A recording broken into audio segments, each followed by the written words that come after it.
In a world where most people watch movies and then forget about them, these brave heroes join forces to watch them again and then talk about them. Join them in their epic journey as they go back in time, a decade and beyond, to revisit and break down films from a vast array of genres. Do these movies hold up over time? Are they classics? Find out on Retro Movie Roundtable. Starring your hosts, Bryan Frye, Chad Robinson, Devin McKenna, Natan Lutz, and Russell Guest. Coming now to headphones in your ears. Welcome all you lords, ladies, and knights of the Retro Movie Roundtable, where we watch movies and then talk about them. I'm your host, Chad Robinson, and joining me today is my good friend and co-host, Bryan Frye. How you doing tonight, Bryan? Good evening, everybody. Doing well, Chad. How are you guys doing? Doing very well, and I'm very excited. You know why, Bryan? Why? I don't do Russell's bit as well, but we have a new host. So I'd like to welcome to the podcast Natan Lutz. He's joining us from Pittsburgh, Pennsylvania. You know him from our Clue episode. He was wonderful. Nathan, say hi to everybody. Hey, thanks for having me on, and I'm really excited to get started with this. Yeah, excellent. We are happy to have new hosts. This means hopefully we're going to be able to generate more content for you guys, get things out on a more regular schedule, and most importantly, we're going to be able to talk about more movies. So that's what we're here to do. So before we dive into our movie today, let's get to know each other a little more. Bryan, I'll start with you. What's the last movie you saw? Last movie I saw... Actually, I want to give a TV show on this one, just because it's one of those special Cinemax only ones. If you guys haven't seen Warrior yet, it is very, very good. One of our guest hosts, Andrew Newman, mentioned it to me, and it was something I actually watched a couple episodes of when it first got released, and then kind of forgot about it. And it just got a second season, and highly recommend it. All right, good stuff. And Nathan, how about you? What's the last movie that you saw? Well, you know, I think I'm also going to have to cheat because as I've plugged in both of the episodes in which I have come in to speak before, I'm just going to have to plug The Expanse, which is in its 5th season now and firing on all cylinders. Oh, yeah. You've made Bryan very, very happy. So I'm not going to cheat. The last movie I saw was 1964's Blood and Black Lace. It's kind of, it's an Italian proto-slasher. It was there before the Black Christmases and the Tobe Hooper movies. So it was actually pretty good. I enjoyed it. There were some unique kills for 1964 that I wasn't expecting. So check that out if you like Italian horror. Our movie today we're going to be talking about heavily features a piano. If you guys had to pick one, what's your favorite movie that heavily features a musical instrument or band? Start with you, Nathan. Once again, I'm going to have to cheat here, but Mozart and the Jungle. Cheating. I know. I'm pushing the boundaries here, but I'm going to have to call out Mozart and the Jungle, which, as someone who grew up as a French horn player and still plays in groups, but has always had community groups being really important to him and was really into music in high school, that show really, really captures the somewhat fictionalized way that I always imagined professional orchestras to be like, to play in, even though I'm pretty sure that the level of drama is something that was really only true of music camp. Yeah, I had some pretty dramatic music camps as well for fellow French horn players, so I will back that up. Bryan, what's your favorite movie featuring a musical instrument or a band? I don't know if this is going to count as a cop-out or not, but I'm going to go with Desperado. Okay. For the guitar? Yeah, a little mariachi action, some gunplay. I still feel like that's cheating. I'm going to keep taking the high road here. I'm going to go with Scott Pilgrim versus the World. That's fun. Michael Cera actually had to dumb down his Battle of the Bands playing because he was talented at the bass. So he had to play really bad to make it look convincing. But as we talk about musical instruments and piano, Bryan, would you like to reintroduce us to the movie we're going to be talking about today? Yeah, Chad, we're doing 1984's Amadeus. Excellent. That's Amadeus starring F. Murray Abraham, Tom Hulce, Elizabeth Berridge, and Simon Callow. Not a bad accent on my part. It's from West Virginia. I'm sorry. Not Simon Cowell like American Idol. Simon Callow.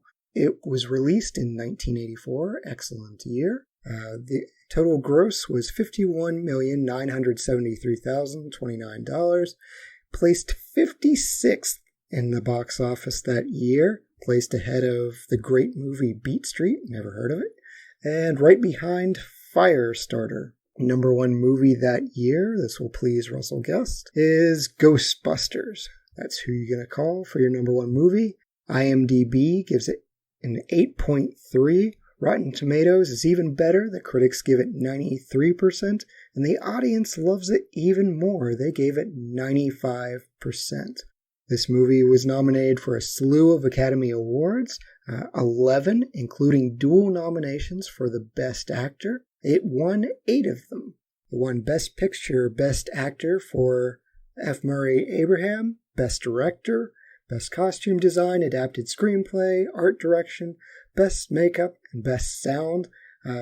Funny story on this, the Best Original Score, when they went up to do the acceptance, they said, well, thank goodness Amadeus couldn't be nominated. So this movie used all Mozart's music. It is one of 4 Best Picture winners to never enter the weekend box office top 5. Its highest was actually number 6. So speaking of this movie, Nathan, we'll start with you. Have you seen Amadeus before? This is a movie that we started watching at one point in band class in high school. And I think my teacher realized, I'm not sure if she had seen it before, that this was a much more hard-rated movie than one would anticipate based on the subject matter. And for someone not knowing why exactly we then stopped watching this movie, I am now not surprised that this was not really considered suitable for a regular high school audience, especially if we were doing the director's cut. Yeah, it was released as PG, which was just fine, but the director's cut suddenly makes it R. Brian, how about you? Had you seen Amadeus? I had not. This was my first time. It's one of those movies I had always intended on watching and then just never did it. So I was happy to have the opportunity to jump on board with this. I thought it was fantastic. And, it's fun to get to see something for the first time and really enjoy it, especially when it came from the year you were born. Yeah, this was new to me as well. It was something I thought I'd seen, and this is going to make me sound incredibly dumb, but I keep mixing it up with Amistad, which is a wildly different movie about a very different subject. One's a slave ship, one's about pianos. Yeah, I have seen Amistad in movie appreciation class, but I had not seen Amadeus. It's a period piece. Those tend to hold up well. Nathan, did you think this held up well? Did you enjoy it? I absolutely did. This is a real feast of seeing how things are produced, seeing people really play their instruments and deal with acting and playing at the same time and doing those things in a way that really not a lot of other movies or TV shows or anything managed to capture. Seeing this, incredibly well made up and well produced Prague, which is standing in as Vienna in the movie, a real spectacle. Yeah, absolutely. This is one of the better period pieces I've ever experienced. So they really dove in, and the Academy Awards reflect some of their effort. Absolutely. So we're going to take a short advertisement break, but when we're back, Nathan, are you ready to spoil Amadeus for our viewers? Terrible. Such a recent movie. Yeah, you have had, at this point, 36 years? Yeah, I should be able to do that quicker. It's my age. But yes, you have had 36 years. But if you haven't, check out the movie, then come back. But we're going to spoil the movie right after this. What happens when 2 modern film fans go back and rewatch all the old classic films from yesteryear to see if they hold up? You get the Classic Film Jerks podcast. Find the Classic Film Jerks podcast on all the major platforms. And we're back. So Nathan, are you ready to break down 1984's Amadeus? Shafts of daylight fall on an asylum harpsichord, tracing vibrations of dust in the air stirred by its music. It is played by the suicidal Antonio Salieri, once renowned court composer to the Holy Roman Emperor Joseph II, now inmate offered confession to a priest. The sin he professes? Betrayal and murder of Wolfgang Amadeus Mozart. Salieri recounts witnessing as a boy a performance by the younger Wolfgang, inspiring him to dedicate his life to music. With the untimely death of his disapproving father suggesting divine intervention, Salieri struck a bargain with the Almighty. Make of me a musical genius, and I will make my fame into your glory. What follows is a tale of hubris and spite. Salieri went on to achieve the position and notoriety he desired as Kapellmeister in Vienna, but Mozart's arrival in the city confronts the sanctimonious courtesan with two seemingly incompatible truths: the young upstart's brilliance and his mischief. Salieri witnesses Mozart's crude courtship of the future Constanze Mozart, but also his performance of incomparable music. He is astonished at Mozart's improvisation on one of Salieri's own compositions, yet offended at the insult it represents. He watches fellow Italian composers within Vienna admire the German Mozart's work, despite his incongruously rude behavior. For so pious a man as Salieri, it seemed that God had abandoned that formative bargain. And so Salieri sabotaged his rival, speaking against his operas and spreading rumors of impropriety. He abuses his position to embarrass Mozart's wife and uses a housemaid to spy on his work and finances. He uses the emperor's musical ignorance to make Mozart's work unfashionable, and while continuing to pretend friendship and offer false help. Despite Salieri's efforts, his own failing marriage, disastrous finances, and growing alcoholism, Mozart continued to write music of astonishing power. In unwilling adoration, Salieri attends the very operas he conspired to defame until one leads him to a realization about Mozart's state of mind, the dark opera Don Giovanni. Connecting the opera's Mephistophelian entity to Mozart's recently deceased father, Salieri plots what he considers a fitting demise for his rival. Disguising himself as the dead patriarch, the Kapellmeister commissions from Mozart a Requiem Mass, planning to murder the composer upon its completion and claim the music as his own. Overworked and terrified, Mozart completes his final opera, but collapses with the Requiem unfinished. Salieri pushes him to dictate the rest despite obvious exhaustion, but Mozart dies with the music incomplete, and Costanza arrives, locking away the pages and demanding that Salieri depart without them. Dawnlight arises in the asylum as Salieri ends his confession. He tells the priest that God would rather a great musician like Mozart die rather than permit a mediocrity like Salieri to usurp his glory. Resigned to his role, he promises to absolve the priest and all the other patients of their mediocrity as well. Very nice, very dramatic. I kind of want a murder mystery now.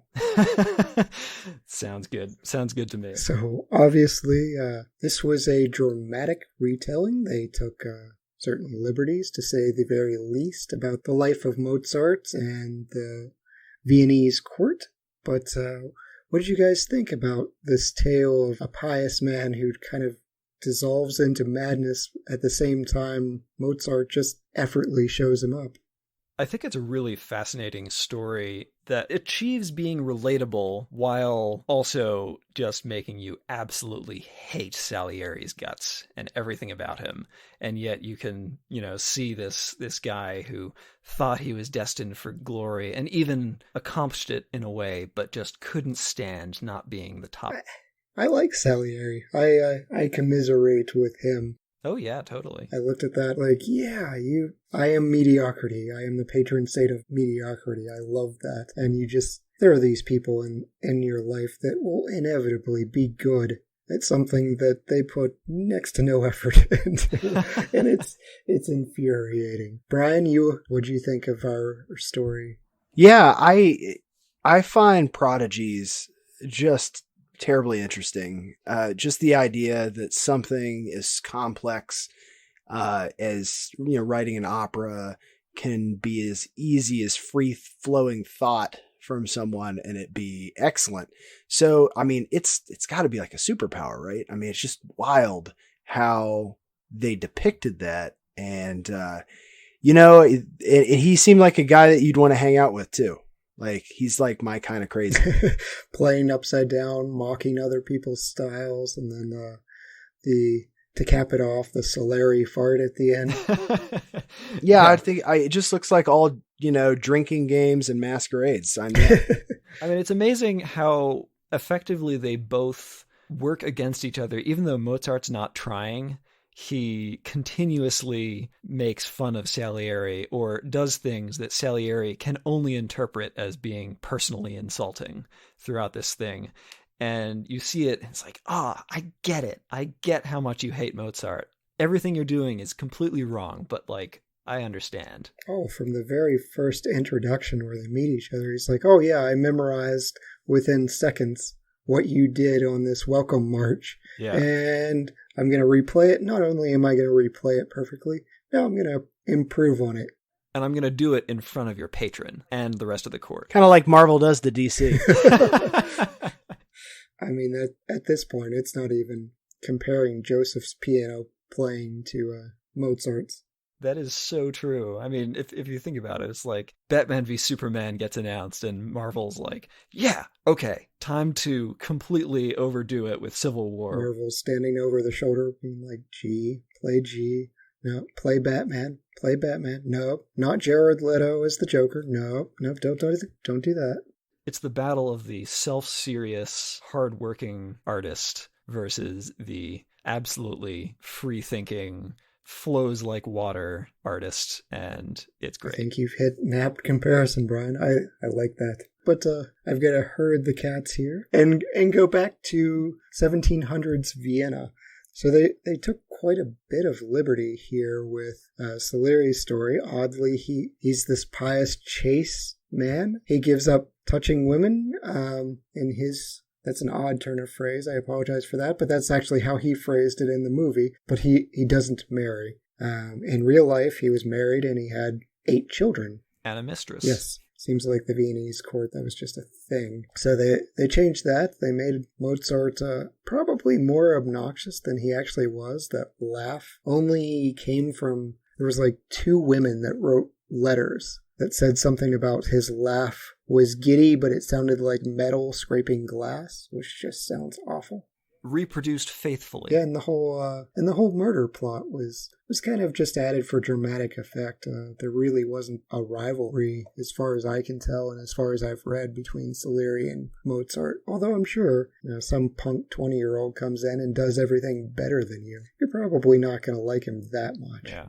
Not that Salieri was a whole lot older. He was only 6 years Mozart's senior. Oh, really? Yeah, I didn't know that. The movie depicted him as maybe, like 20 years older? Well, like that? I think that the challenge there, the actor appears to be 20 years older, but even in the movie, it's noted that Salieri saw Mozart as a boy while being a boy himself. He was still young enough to see Mozart and change his career ambitions to be musical. So I think it has more to do with the decision not to have 2 separate actors for courtly Salieri and the asylum Salieri. That's fair. I also feel like the wigs add at least 10 years to everybody.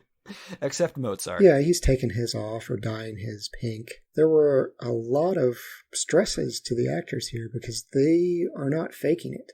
They were taking 4 and 6 hours a day of piano lessons for this part. I think Tom Hulce, I'm mispronouncing his name, I'm sorry, Tom, but he complained that his hands ached. He played so much. That's 6 hours a day is a long time to learn piano. And what they were doing, they did right. Critics have watched this, musical critics, and said, hey, the key they're striking is actually corresponding to what I'm hearing in my ear. So there was a lot of attention to detail. That's dedication. I think I would have just skipped out. I wonder if something like Rocket Man, I'm sure Taron Egerton learned, but I don't know that they went to that level of dedication. Maybe I'm selling him short. The thing that most amazes me is the degree to which it looks like they're doing it effortlessly. You never see them concentrate like someone who's recently learned to play, okay, I'm going to play this really hard phrase. Everyone in this film, except the Emperor, who is supposed to be very bad at it, they all look like it's totally natural to them. I'm especially impressed with Tom Hulce playing Mozart, his playing on pianos and harpsichords around while giving everyone around him all of this wonderful sarcasm and laughter is just great. Yeah, the moment of him playing upside down. I mean, Brian, you're chugging a couple beers, but you've had practice. You think you could play your guitar upside down coherently while drinking? No, I worry more about my equipment than that. Alcohol notwithstanding.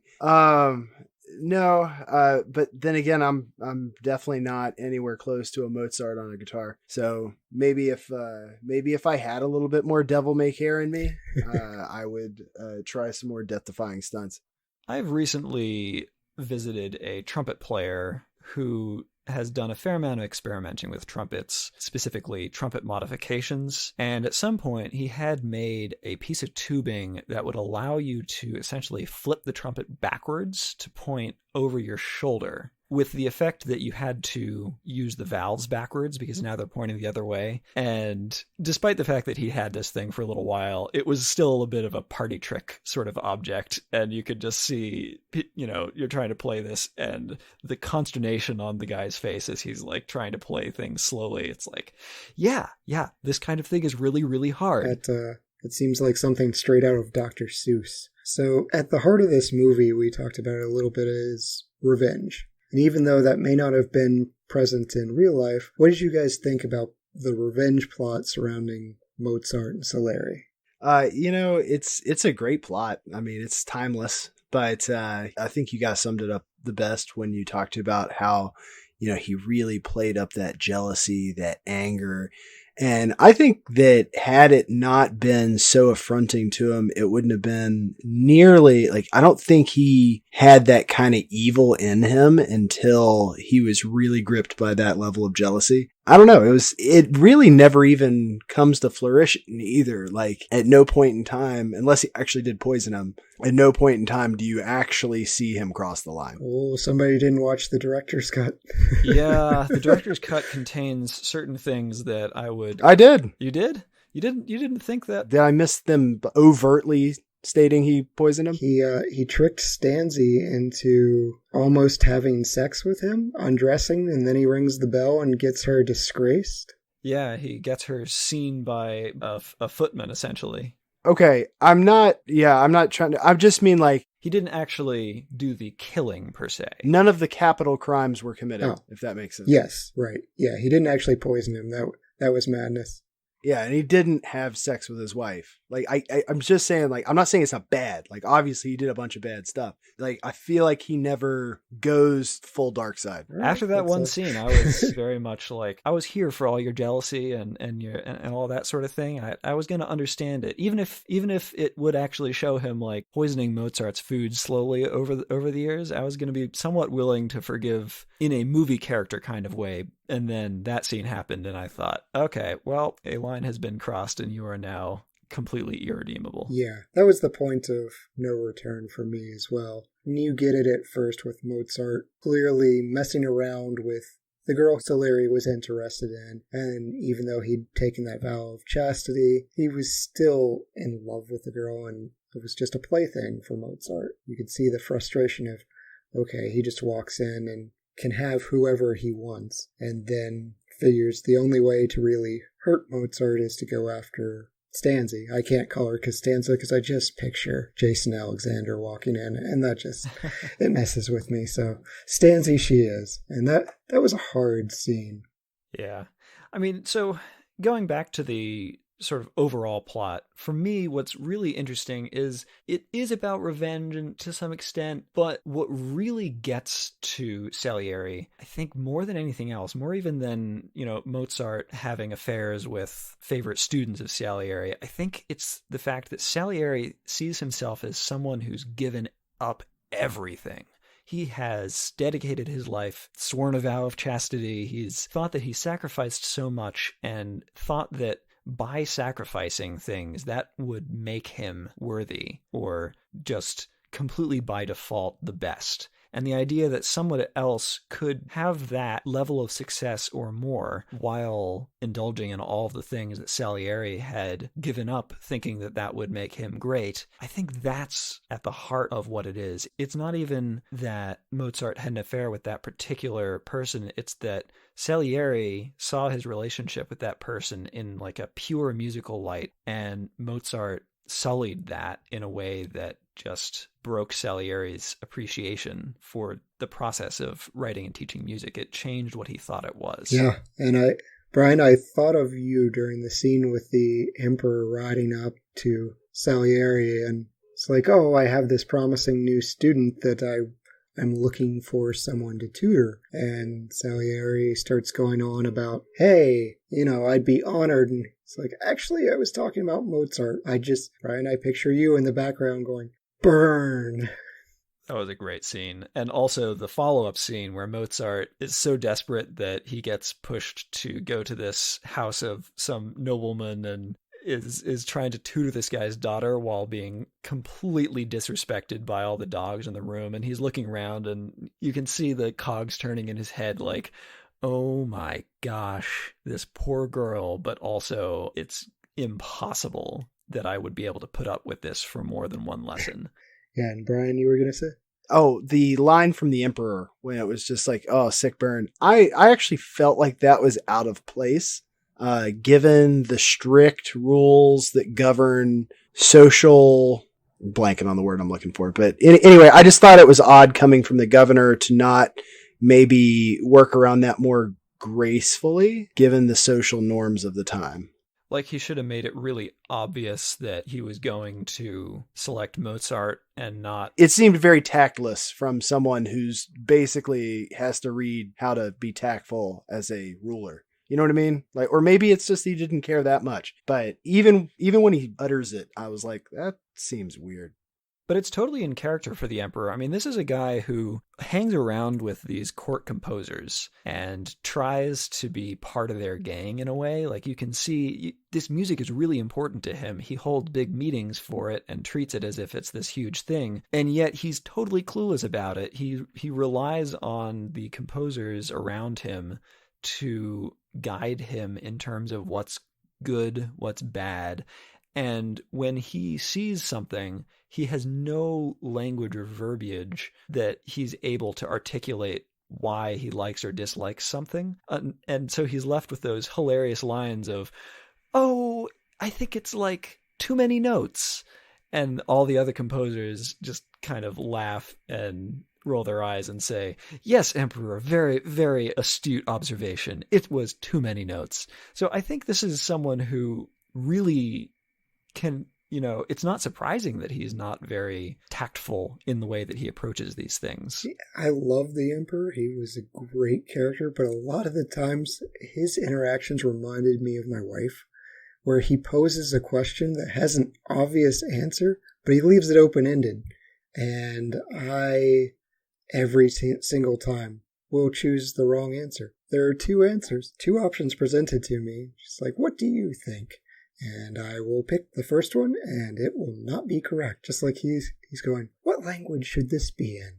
Italian or German? And it's like, oh yes, Italian, love, love, love. Well, German, okay. German's brutish, but he clearly wanted German. All the Italian composers are like, don't you dare take away our national language as being the dominant thing in opera. I did think it was interesting. The German operas were done in English, but the Italian operas were done in Italian. So it just made that a little easier. It's like, oh, okay, we're doing German now. This is good. Yeah, but that goes to express what the basic idea behind that was, where it implies that the Emperor knew that he wasn't being able to connect to a lot of these operas in a full way, because he probably couldn't understand them as completely as he would like. And he knew that his people, his German-speaking citizens, would probably appreciate these things better if they could actually understand the language being used.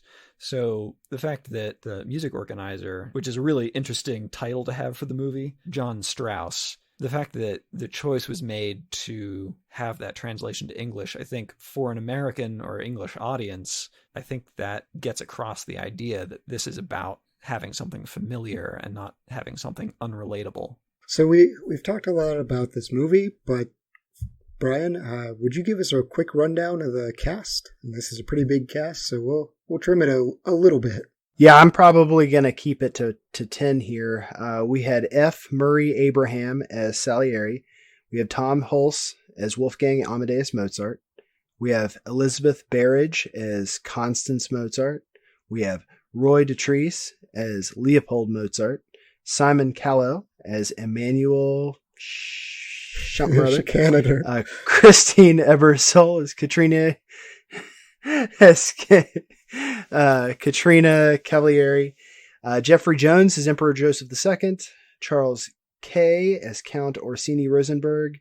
And Kenneth Macmillan, as Michael Schlumberg, and that would be in the director's cut only. Yep. Yeah, so this was just a massive cast. Roy Dotrice is the father of Leopold Mozart. I'm not familiar with him as an actor, but he just has a face that always looks upset and disappointed. So well cast there. Yes, indeed. Alternate casting for this, and I thought some of these were pretty fun. Tim Curry and Mark Hamill both auditioned for Mozart, and both had played him on Broadway. So Brian, you feeling Tim Curry or Mark Hamill, Luke Skywalker as Mozart in this? I would absolutely watch it as Mark Hamill as Mozart. That's doable. That's easily doable. Aren't you afraid the laugh might ruin the future Joker laugh in the Batman animated series? Maybe. Or maybe you could just be like, hey, the Joker's Mozart. Nathan, what about you? You want Tim Curry or Mark Hamill in this? I was going to take the other direction. I would be very happy to have Mark Hamill as Mozart, but Tim Curry would be awesome. See, I love Tim Curry, and I say this while he's the best in every single movie he's in. That's the best thing about it. I almost feel like Tim Curry would be too much. Like he's a little bit too much of a ham for this role. But other names mentioned, and I do not want this, Mel Gibson as Mozart, and Mick Jagger. Ooh. Ugh. Nope. I feel like Mick Jagger could do the talented musician doing things while drunk or on other kinds of substances very well. Who knows? That could have worked. Kenneth Branagh was originally cast as Mozart as well. F. Murray Abraham, he originally auditioned for Rosenberg, which is a much lesser part, but Forman had him read for Old Salieri and liked his performance so much that he cast him for that. He felt he had one really good performance. He won an Oscar, so good call. And Meg Tilly was originally cast as Stanzi, but she tore a ligament in a street soccer game the day before filming. So that cost her. Street soccer it's like Michael Jordan's for the love of the game clause. Like he can play basketball anywhere. Any thoughts on the cast here before we move on to the film creation? I thought that Abraham put on an absolutely fantastic performance as both asylum, old, grizzled, resigned Salieri and as younger, jealous, conniving Salieri. Yeah, his insane motions and almost twitches and hand movements while he's speaking were very good. I was particularly impressed by old Salieri. Brian, any thoughts before we move on? Is it weird that I kind of felt like old Salieri looked like Gary Oldman's Dracula? Oh, you're right. Oh, yeah. Gary Oldman looks like everyone, though. I had a really hard time getting over that. I was like, it's like they really do. It's very close. I think it's the eyes, like that. Hats off to the makeup team. The way they made his like little beady red dead eyes look. I don't know, but that's what I kept thinking of every time they shoot back to him. I actually kind of expected him to look at the priest and go, "You have no power here." Very Lord of the Rings moment for me. But we'll skip down to the producer. This was produced by Saul Zaentz, who is a collaborator with Milos Forman. Collaborated on One Flew Over the Cuckoo's Nest. And Milos is our director here. So how do you guys feel Milos Forman did as the director of Amadeus? Thumbs up for almost all of it, I think. I think the overall direction was just really, really well put together. Yeah, agreed. Brian? I agree with that. I also want to say that I wasn't overly familiar with this director outside of the fact that he did this movie. And it was a lot of fun kind of seeing other things that he had done and movies that I didn't even realize that he had done.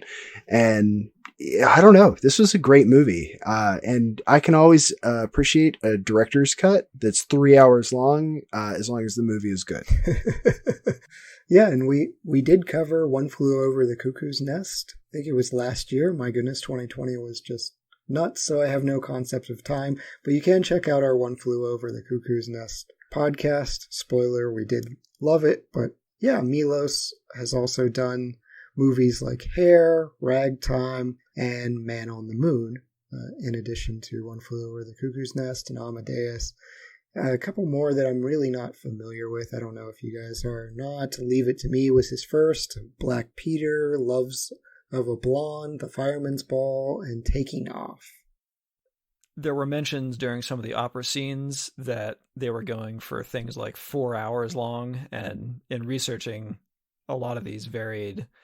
Some of them were shorter, even being less than an hour in some cases, but a lot of them were 3 hours or more, and oh boy, I can understand where the Emperor was coming from sometimes. If everyone's watching for you to yawn during the whole time, that's got to be rough. Yeah, for me, I don't know that I really wanted that extra 20 minutes. I think I'm going to take a different path than Bryan here. It made Salieri it crossed a line for me, a little too cruel, because the scene with Stanzi was part of the director's cut. It's what caused the film to have an R rating. And I think I might have appreciated it slightly more if it was only 2 hours and 40 minutes long, which is still an extraordinarily long movie. Especially for the time. Yeah. As far as, well, we've done Ben-Hur, early epic there. As far as cinematography, I thought this was particularly interesting. They did not use a lot of tricks. True. They only use natural light. There's a lot of candles going on the set, and they were using curtains dynamically. So no light bulbs or anything to film anything to have to do with Amadeus. No real grand sweeping shots, but what they do have, I thought was very effective.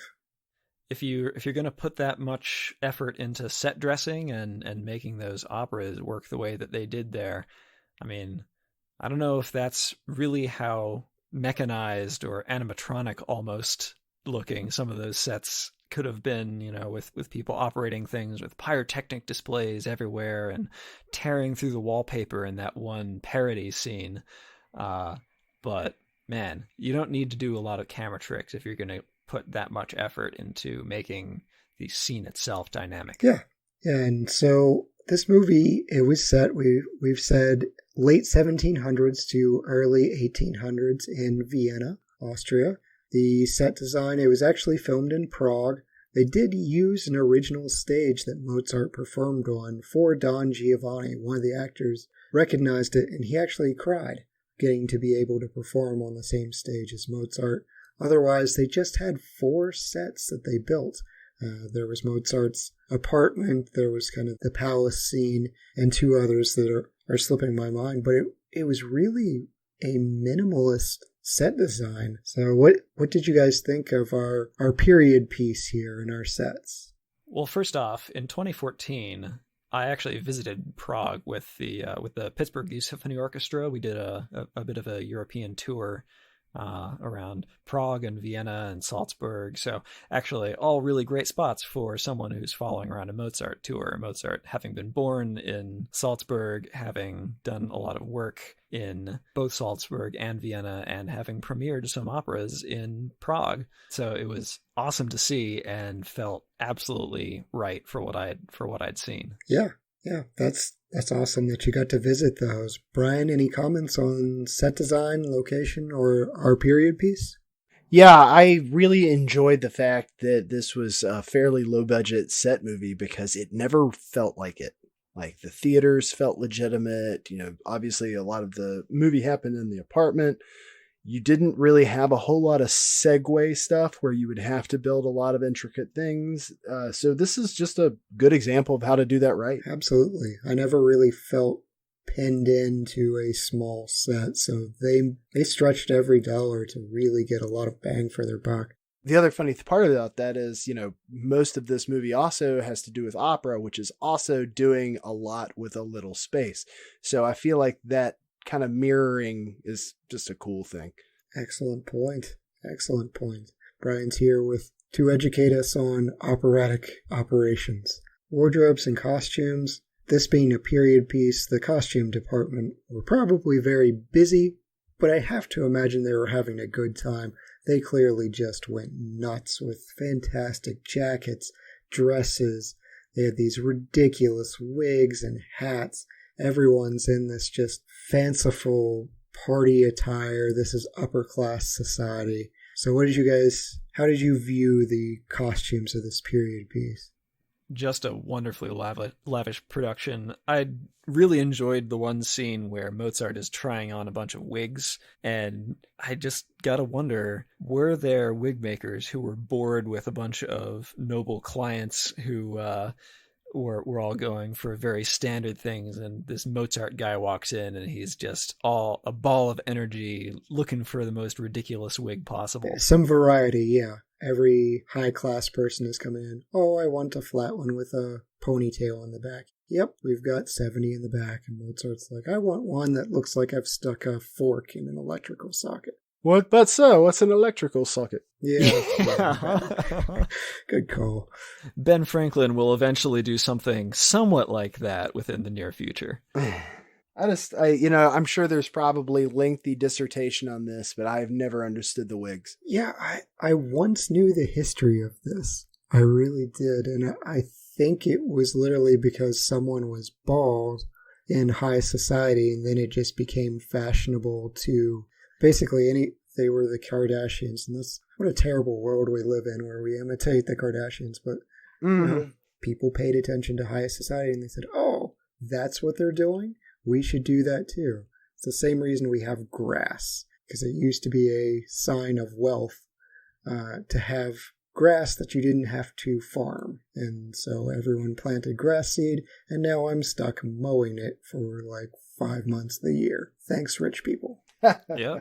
And lisps from Spanish nobility leading to Barcelona.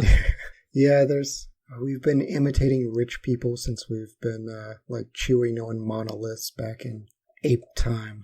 So our soundtrack, I almost feel like they cheated here. They used Mozart. It's appropriate, and the soundtrack went gold. Still, I think, one of the highest selling classical albums of all time. And this movie, ironically, even though Salieri's not featured in it, led to a revival of interest in Salieri's music. So people went out and sought out his music, and he kind of languished in obscurity. So 150, 200 years later, he kind of got his revenge. I mean, Mozart's still more well known, but he got his due. So did you guys like the incorporation of Mozart here? No question. It was great to hear that they chose a great ensemble to perform it with the Academy of St. Martin in the Fields. That's just a really, really excellent, really distinguished ensemble. So really couldn't do much better for Mozart performances. And I really appreciated how they were able to tie in not just the choice of the opera music, but the story really dovetails so well with the fact that the last thing Mozart was writing was this crazy requiem, which when you look at it is a work which is really unique for its time. It's very complex, it's very dark and brooding, but also has a lot of energy. And the fact that the story has so much to do with that at the end makes it just wonderful that they were able to pull things from it as a source. It's perfect. Yeah, Brian, you like the Mozart soundtrack in the Mozart movie? Yeah, and I was probably one of those people that thumbed his nose a little too much at classical music as a kid and have really come to appreciate it much more now. I can watch something like this, or go to the opera or go to the symphony and really, truly enjoy myself. And I'm not sure where that switch flipped, but watching something like this, I mean, it's so entertaining to see the progression and how that works. And, when we get into superlatives, I'll go into this a little bit more. Yeah, Mozart, his perviness actually was historically accurate. So a lot of the score, there's a famous story of a student of his that had, she was well endowed, I guess is how I'm going to phrase this. And so Mozart, he designed a piece for her where she had to cross her arms to play quite a bit, and it was one of those things where his musical genius also lent to him being kind of a pervert. So he would he would attempt to, I guess, make her bounce while she's playing the piano. And so a lot of these unique eccentricities are played out even on a minor scale where he's dragging the girl under the table, but it comes out through his music as well. You see, the Don Giovanni that kind of got twisted a little bit by his friend, but it winds up being this more common play than these high art operas that got played. I mean, this is someone who would write music designed specifically to be played with dice. So you would have different sections of the music, and you'd be at a party and a bunch of people would have instruments. You'd roll some dice and they'd have to play different sections of it or combinations of different parts. So this is someone who doesn't see music in at all the way that Salieri is perceiving music, and who is looking to get something else out of it, to say it in a very politic way. Yeah, his genius is well scored here. So I'm going to echo both of you guys. I really appreciated it. So now it's time for our favorite part of the show. It's time to hand out some superlatives. Are you guys ready? Absolutely. All right. Well, our MVP, start with you, Nathan. Who's your MVP of Amadeus? I got to hand it to Salieri. F. Murray Abraham just knocked it out of the park. He wasn't mediocre? He was, in fact, very ochre. Yeah, that's a great choice. Great. I apologize. Great choice. Never apologize for that. Brian, who's your MVP? I went all the way back to the source material for this one, so I'm going to give it to Mozart himself.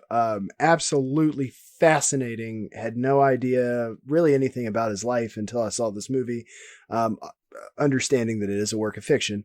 But when you watch something like this and you find yourself Googling stuff several times during the film, I think that really speaks volumes to the story itself. Okay, I think that's our first MVP for a real life inspiration for the movie. But yeah, Mozart and all his eccentricities definitely was inspiring. Still, for me, I'm actually going to go with wardrobe department. Nice. I thought this was just such a spectacle and so well done.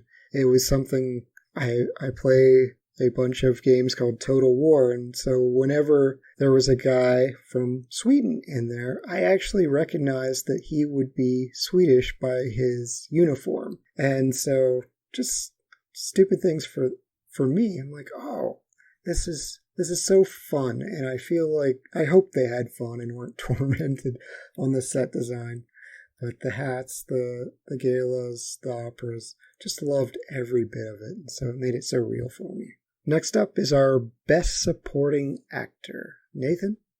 I got to give it to the Emperor, Jeffrey Jones. Excellent choice. Excellent choice. Just absolutely hilariously portrays the part of a guy who maybe knows what he's doing with military matters and matters of state, but just has no idea what to do in musical society. Yeah, he was fantastic. He was actually my choice as well. I almost feel like Hamilton took some inspiration from this role with the King George part, because it's just great having that glib, smart aleck emperor or king, whatever it is, in that role. Brian, who was your Best Supporting Actor? I went with Elizabeth Berridge on this one. I really like her character as his wife, the support she shows, and just how she kind of interwove the personal turmoil than patience that was required for someone whose mind isn't quite right. Yeah, she was very emotional in this movie. I think she's the one we're supposed to connect with.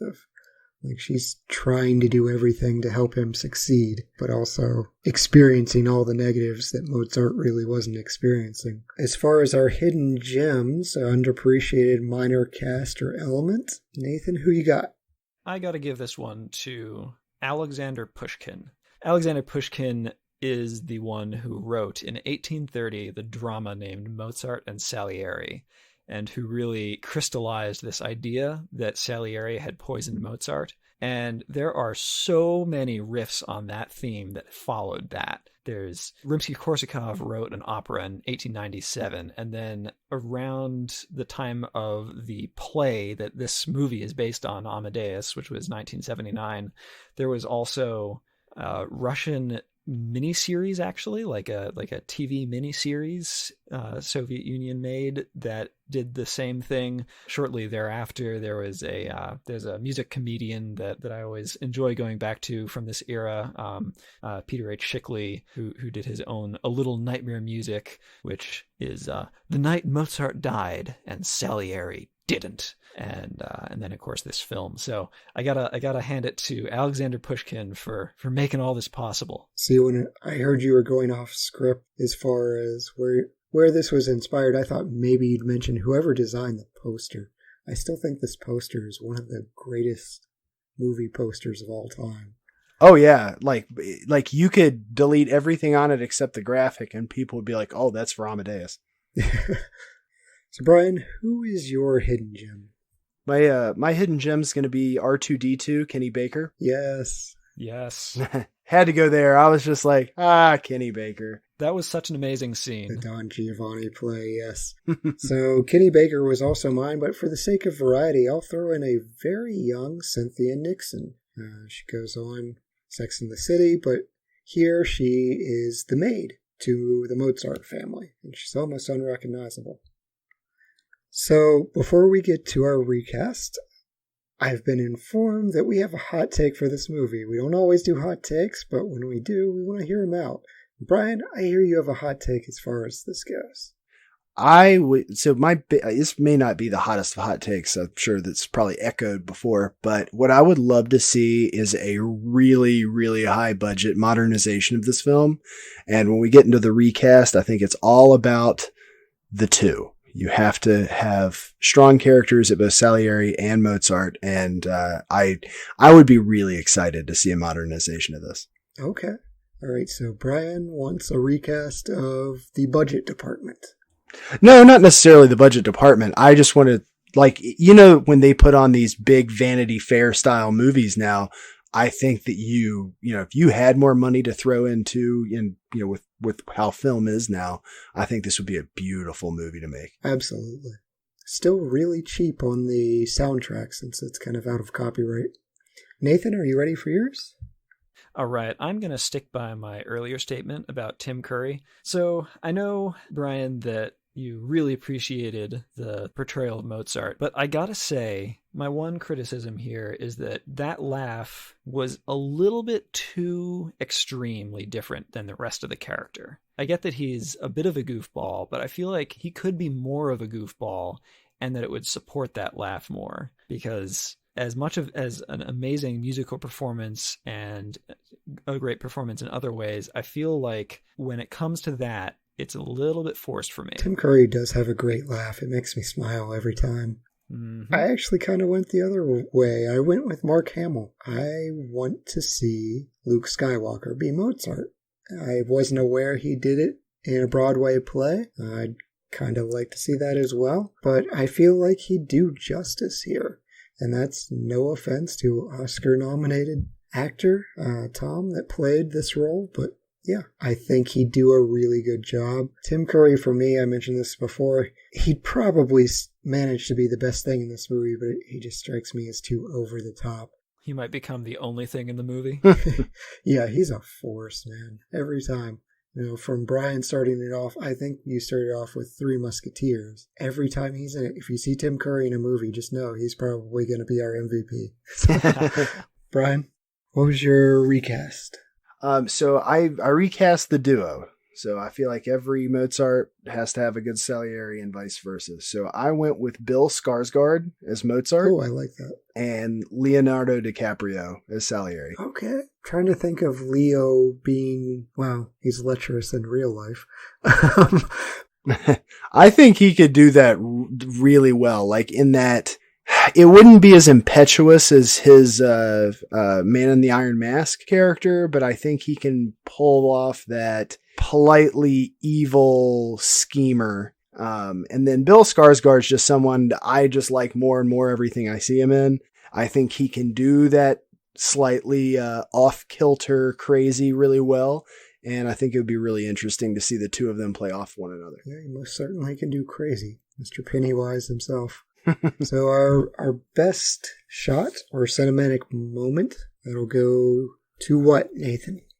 the parody scene, the parody of Don Giovanni was just absolutely amazing. And the gradual building up of the mental challenges that Mozart is encountering throughout the movie seem to just explode in this scene where it just feels uncomfortable and the camera is shifting back and forth and getting hints of being a little bit Dutch angle in there as people are breaking through the walls and coming through the paper. It was just that was just great. That was a crazy scene. I am not familiar with Don Giovanni as an opera, but I would see that.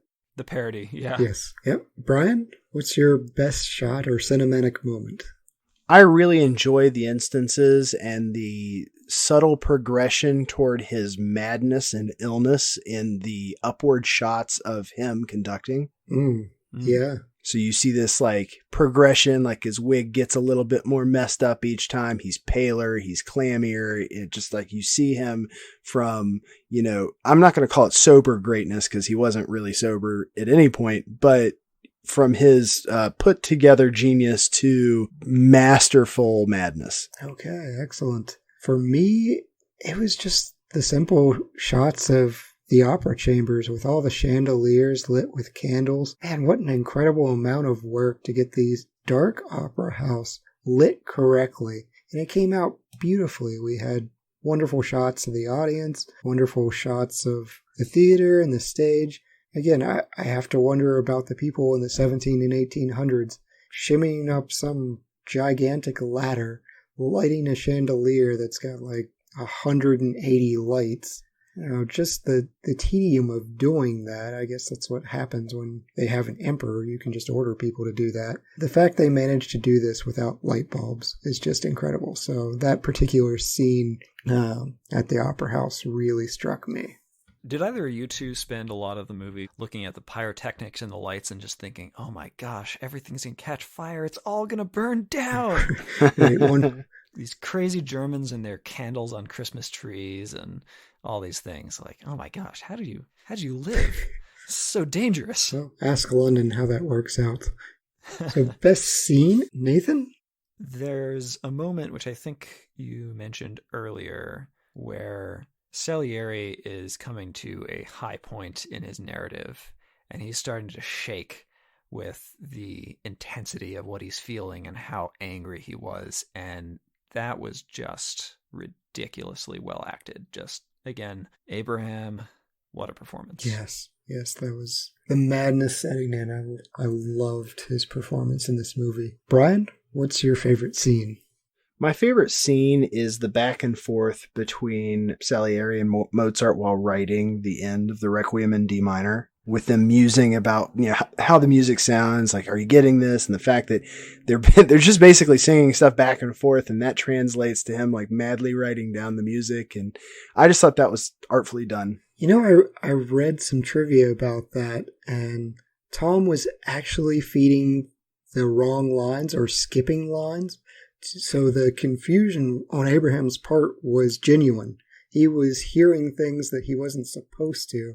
So he's trying to react, but there's genuine confusion going on there. So kudos to Tom for leaning into that role and making it more confusing.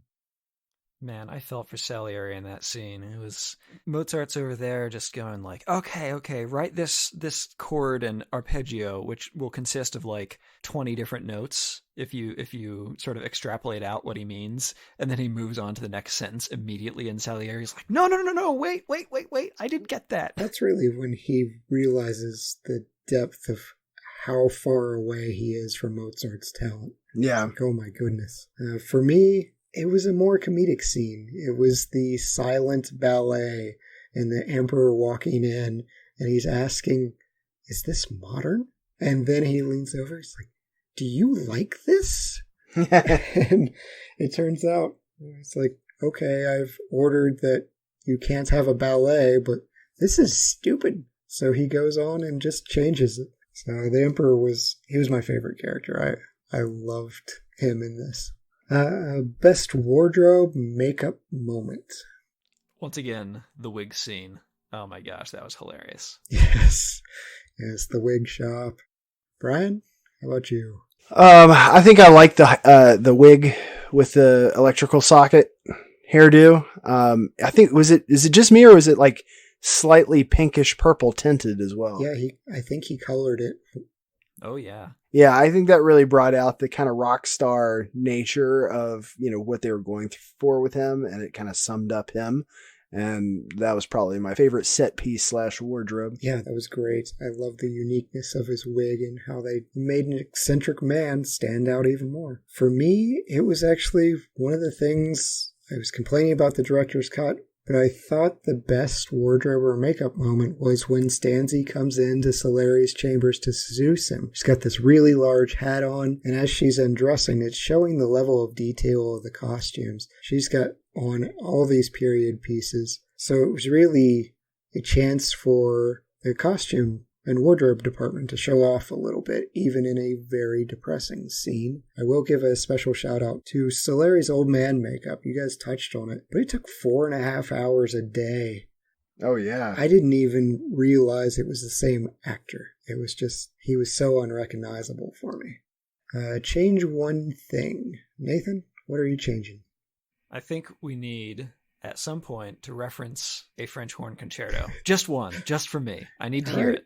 It's funny, I was doing some research on this, and Mozart spent his time in Vienna. He wrote one opera almost immediately off the bat, and then he spent 3 years just writing symphonies and concertos and other sorts of things, and that's when he was writing his horn concertos, and Salieri was writing a bunch of operas during that time. So Mozart does Abduction of Seraglio, and then Salieri writes like 9 other operas before Mozart then 3 years later gets around to writing his bunch of operas. And then Salieri stops writing operas during that period, which is interesting in sort of thinking about the terms in the movie, where all of a sudden they're almost unable to operate at the same time or something.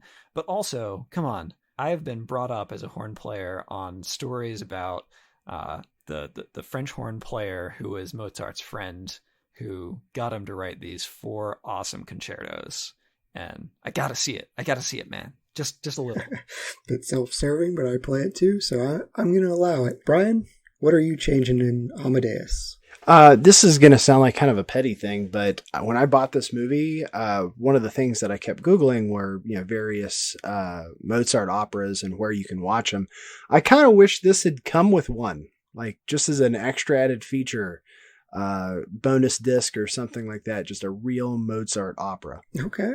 So I would have changed the marketing, I guess. Yeah, for me, some of the more extreme liberties they took with the story, I'm not sure why Salieri had to be chaste. He could have been a pious person without that storyline. That was a weird thing to have happen. It still could have had a mistress that Mozart messed with, and the laugh. There's nothing really to back up that Mozart had a laugh like that.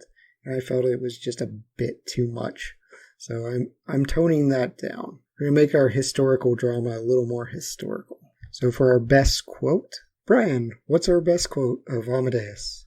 I was staring through the cage of those meticulous ink strokes at an absolute beauty. Yeah, I love that moment in the movie of just, well, he's better than I thought, and this is frustrating.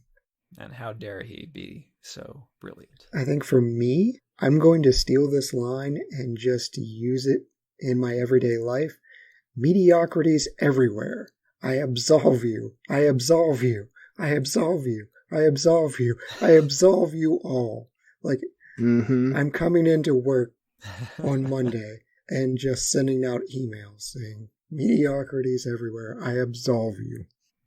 I am the patron saint of mediocrities. Yes, that was a great confession. I speak to you. That Father. really is. Yeah. I am their champion. I am their patron saint. Yeah. It's a great insult to someone. Be like, you're the patron saint of mediocrity. Nathan, what's yours? I got to come back to that wonderful, after the first opera ends, Mozart says, "So, Emperor, what did you think of it?" And all he can come up with is, "Too many notes." I think I might steal that one too.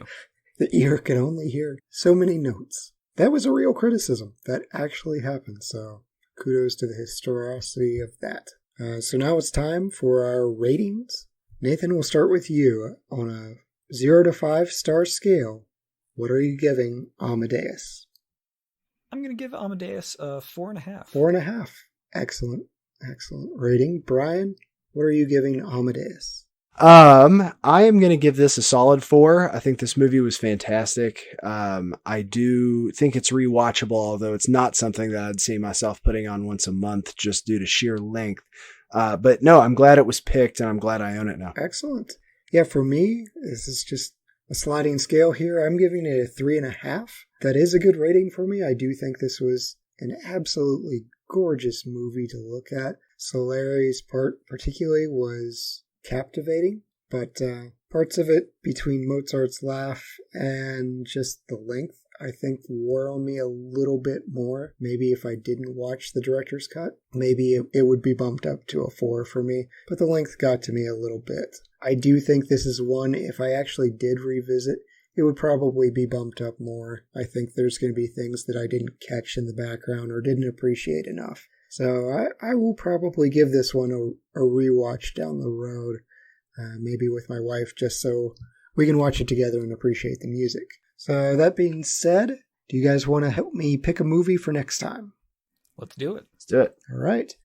So option 1 is Alexander from 2004. Alexander, the king of Macedonia and one of the greatest army leaders in the history of warfare, conquers much of the known world. Or option 2 is JFK from 1991. New Orleans District Attorney Jim Garrison discovers there's more to the Kennedy assassination than the official story. And option 3, Born on the 4th of July, 1989, the biography of Ron Kovic. He's paralyzed in the Vietnam War. He becomes an anti-war and pro-human rights political activist after feeling betrayed by the country he fought for. So we've got an Oliver Stone theme. Bryan, out of Alexander, JFK, and Born on the 4th of July, what movie are we going to do next time? I think we've got to go JFK on this one. Okay. JFK it is. We are going to be going back-to-back on record-length movies, but we'll break it down for you in our next episode. Nathan, thank you so much for joining us. Thank you for joining us as a host. We look forward to future episodes. This was a lot of fun doing this one with you. Yeah, thanks so much for getting me on, and I'm looking forward to doing this again. Absolutely. And remember, all the lords, ladies, and knights of the Retro Movie Roundtable, we invite you to reach out to us. We want to hear from you. So subscribe, rate, and review us on iTunes, Spotify, Stitcher, Google Play, YouTube, or wherever you get your podcasts. Give us a like on Facebook. Follow us on Twitter at movie_retro.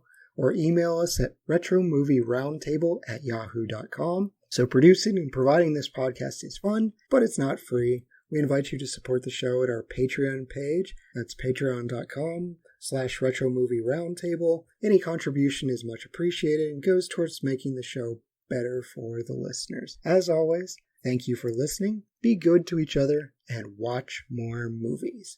Bryan? If you could either be God's worst enemy or nothing, which would you choose?